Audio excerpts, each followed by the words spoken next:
also, that reminds me of a story. There's an earthquake about 4-something years ago, right? Maybe even, it was before the pandemic, actually.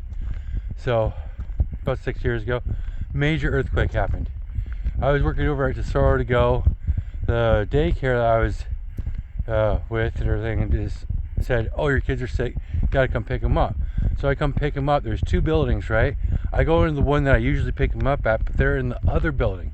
So I'm in the one building where my kids are not, and like, you know, the earth starts shaking. It's like dude, and I'm in a classroom with a whole bunch of little, like, you know, 3 and 4-year-olds, right?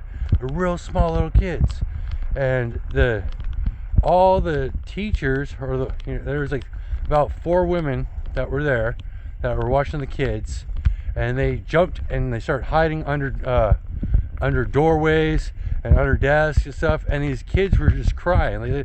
They left the kids to defend for themselves. And I was like, kids, come here, and I got them all under this big table, right, that was pushed up against the corner, like, and when they're afraid for their life, kids listen to you automatically. I realized that. So they all gathered under this table, and I'm standing literally over this table, and things are falling down, and I'm like just ready for the whole building to fall down, and I'm basically got my body stretched over this table with about, you know, it was about 8 to 10 little kids stuffed under this table crying, and I'm like, it's okay, kids, everything's gonna be all right, I'm here, you know. And I was worried about my son, but there's nothing. I know that I was a man, and that I needed to protect these children right then and there.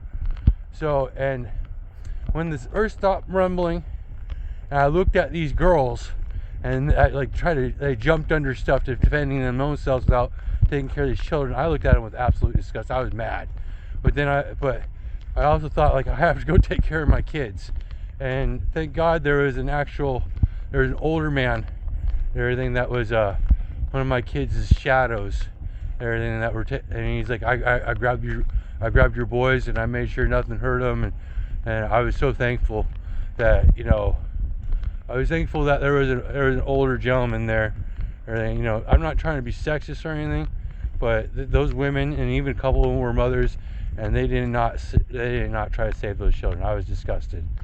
So, and I mean, I think it's in, like, men's genetics to save, you know, to sacrifice themselves.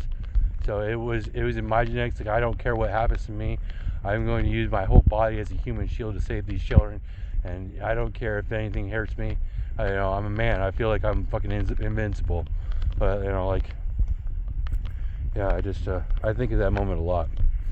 So that was what was it? That was hope for the future. That was hope for the future. If they're still in business, don't ever take your kids there. And those women and everything freaking basically threw those kids to the wolves, and it was horrible. So, yeah, cool story. Makes me think a lot.